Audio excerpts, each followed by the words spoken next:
Nu tai skambinkit man pohui iš vis yra. Ar jūs skambinsit dispečerinį ar ne? Duokit man keturis. Man netokiu adresu nuvežti.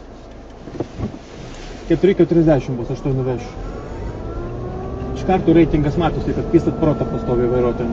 4,60 pas jūs yra. Man nerūpi iš karto. Tai man irgi pohui yra. Važiuokit su visuomeninius kitą kartą, blė, pamatysiu, kitą kartą tikrai nevešiu. Kol sėdėjau tylėjau tada. Reikėjo pasakyti, kad jūs čia važiuojat, būkit geras, nuvažiuokit ten.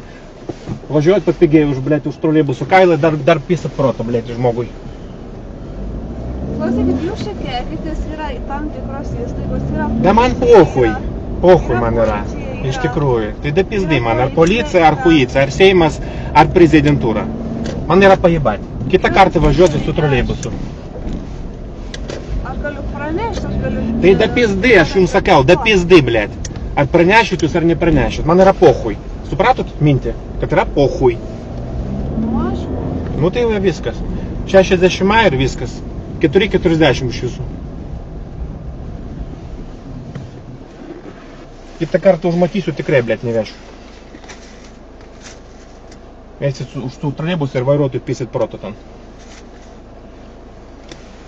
Tai aš gražą duosiu. Laikykit. Gražių dienos.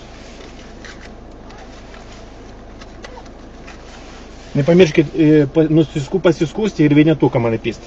Būtų jūs labai džiaugiuosi, kad jie. Ir dar skundą parašykit, kad vairuotojus keikėsi.